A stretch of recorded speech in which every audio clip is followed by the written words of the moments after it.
You are watching William Patterson University Television.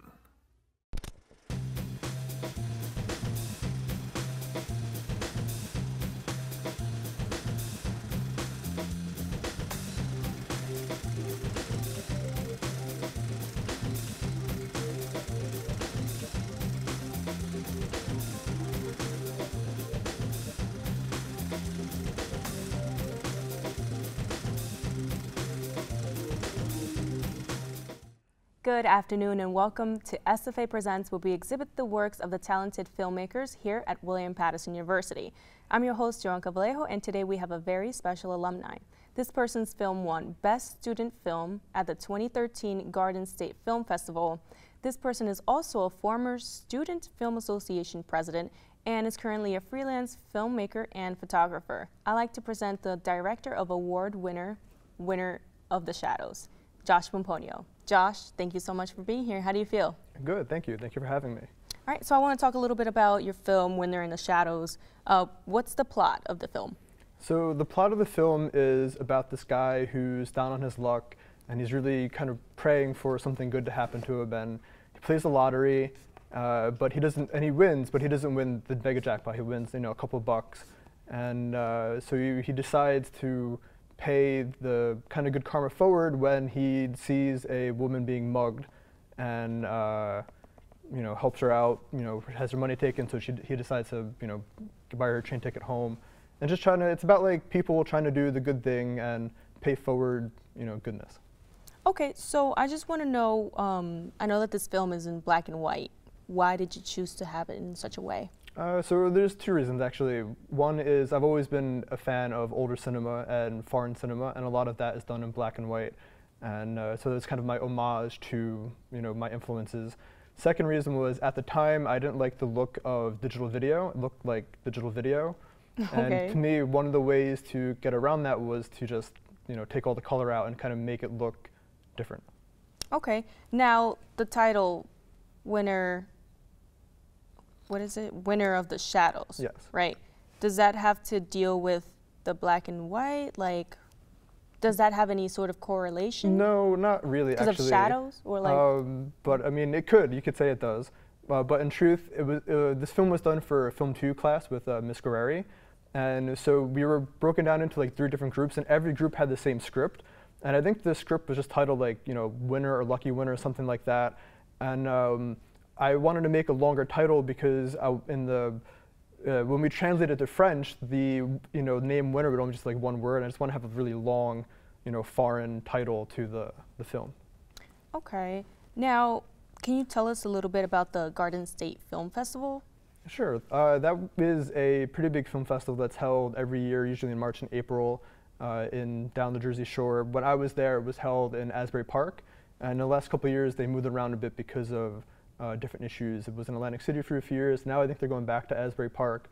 But it's a pretty cool festival. Lots of films come there from all over the world. They have like an international section. They have a section for short films. They even have a section for films that are made only in New Jersey. They kind of celebrate the films in the Garden State, and they've also celebrate the history of filmmaking in Garden State, because Fort Lee is actually the birthplace of Hollywood, kind of. Early cinema started just up to a few miles from here in Fort Lee. Fort Lee, wow, the more you know, right? That's right there, too. Other than directing, did you have any other role in this film?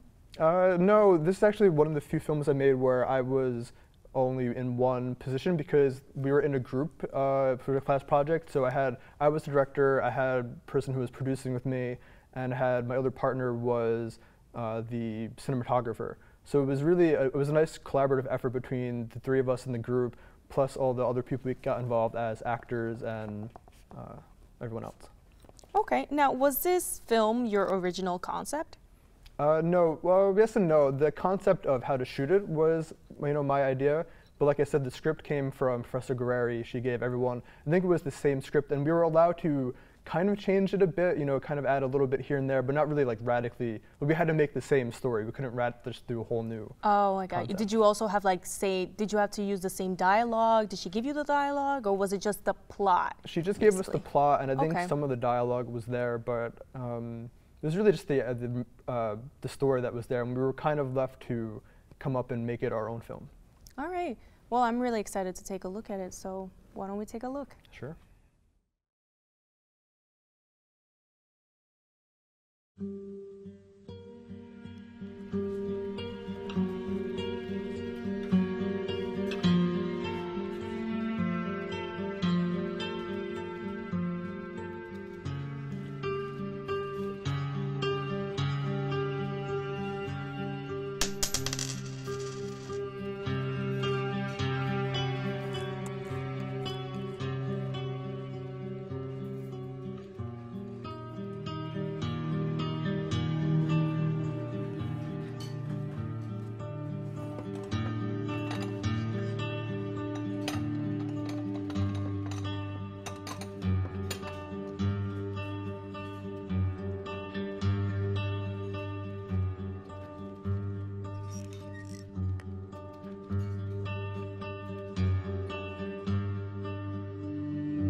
S'il vous plaît, je ne demande pas grand-chose, mais j'en ai besoin.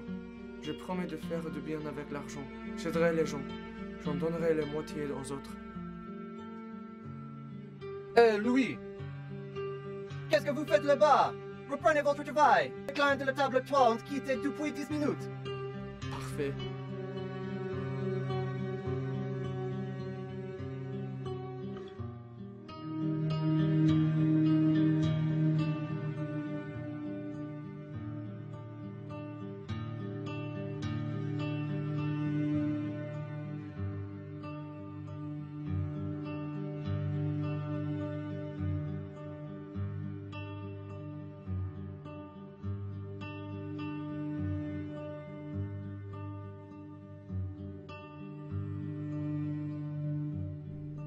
Bien.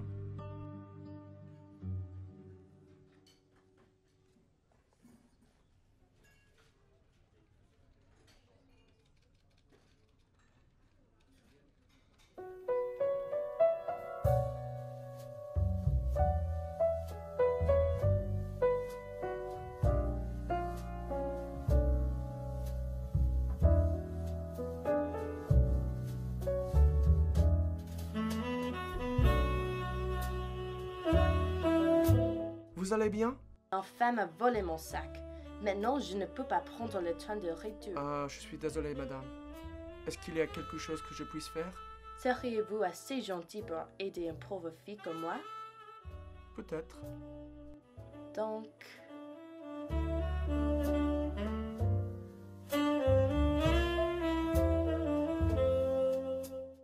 Je ne sais vraiment pas comment vous remercier. J'avais un peu de la chance, alors j'essaie de partager mon bon karma. Si je peux vous être utile? Bien.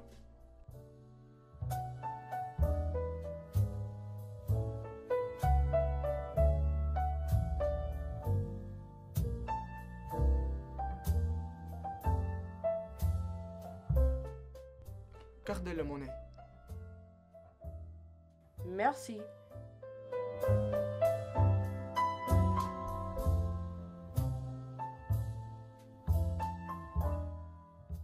I think it was very powerful to have the choice of having it in black and white. I feel like that has a different effect to the whole film itself. Would you say that there was a moral? If there is any, what is it? A moral to the story? Yeah, I think would be to pay it forward. If if something good happens to you, even if nothing good happens to you, you should always try and look out for other people and try and help others when you can. Okay, now was there a reason behind having a French overlay? Because I did notice that they were speaking in English, but there was a French overlay on it. Right. Why? Part of it was to be different from the films that were being made as part of the class. I knew everyone was going to be kind of sitting in class at the end of the semester watching the same film and story, and I wanted to do something a bit different. And it came with doing it in black and white was part of that whole homage to foreign cinema and French cinema in particular, just to be something different and unique. I feel like that kick basically was what made you win that award. I really do. I mean, Thank it's you. very different. I myself wouldn't have thought to do that, but it comes with being creative, and I think that you're a very creative individual for creating such a piece like this. Oh, thank you. Did you encounter any challenges filming this? Yeah, when we were shooting the scene of the mugging, actually, there was only, maybe half a dozen of us behind the camera and kind of around shooting, and we were shooting it at the Ridgewood train station. Okay. And that area of the stairs is actually right by the road. So as we were shooting, my friend Laura getting mugged, a police car actually came by and thought like a real mugging was going on. He kind of, like slowed down and rolled down. He's like, "Hey, is everything okay here?" And like, yeah, sure, we're just kids shooting a movie. Like, please, we're sorry. Don't arrest us. And then he was like, okay. And then he drove off, and then, we kept shooting and, finished the film. All right. Now, since you guys had the requirement to have a specific plot, right, from Professor Guerreri, did you also have to use a specific kind of equipment? No, I think that was left up to us. At the time, I was also working at the technical services window here, and I think over that summer we had just gotten a whole bunch of brand new equipment. So there was a mix of like older equipment, newer equipment coming in, and the people in the group. I think at the time I had my own camera, so we shot with my equipment, and then other people in the class used equipment from school and either stuff that they had. So I don't recall there being any requirement for like what we had to use in terms of cameras or lenses and lighting and stuff like that. Okay, so it was really, I feel like more creativity even comes with that, when you can choose exactly how you want things to go when you're given the plot, just the plot. And if you have your own equipment, you're familiar with it, you can kind of, yeah, make it your part of yourself and allow it to. Did you use your own equipment? I think I did at the time, yeah. Okay, interesting. What do you remember what kind of camera you used? I believe it was a Canon 7D. I think that was like, it was 2012, 2013, so that was right around the time of like that big HDSLR craze and shooting video that looked cinematic and stuff like that, and compared to the older video cameras that people had been using. Now, can you tell us a little bit about the music? Yeah, the music at the beginning, it's pretty heavy. I think it was by a composer that had done the score for a really avant-garde film called Street of Crocodiles, which is, one of my favorite kind of like, artistic, artsy-fartsy kind of old foreign cinema. And it just has this really like heavy, melodramatic, tone to it that I thought was fitting for the kind of film we were trying to like emulate or maybe like make fun of a little bit. Okay. Now, I want to know a little bit about your time in SFA, being a president and all. Can you tell us a little bit about that? Sure. I was only SFA for one semester, actually the final semester of my senior year. And that's actually a very important time, not only just for seniors, but also in school, because at the end of the semester you have a lot of people working on final projects, like their capstone projects. There's also the SFA Film Festival. Yeah. We had, I think also that semester we had the, what do we call it? It's the one where you couldn't have any dialogue. You had to do like a 3 or 4 minute film and have no dialogue, or maybe like one line of dialogue. And so we had a couple of different things that we did, trying to bring people together and be creative and actually like make content and, outside of class, where your classes sometimes you're required to do certain things. Yes. And with SFA, we were trying to get people just to make stuff and, make stuff maybe that was like a bit of a passion project and things like that. Okay, I understand. So do you have any sort of advice for new beginner filmmakers? Yeah, I mean, following on what I was just saying, go out and shoot. Don't be afraid to go out and just make a video that's, 5 minutes, 1 minute, 3 minutes. Go out and shoot. Always be creating, especially while you're here at school. You guys really have it lucky. Just be in a place where you're surrounded by fellow creative people. Everyone wants to do the same thing. Yeah. Make content. Just go out and shoot, because as someone who's graduated, has been out in the real world for 4 years. It gets tough when you have to work a 9-to-5 job that may or may not be in the field that you imagine it to be. Awesome. Wow. Thank you. Sure. No problem. Thank you. Unfortunately, that is all the time that we have today.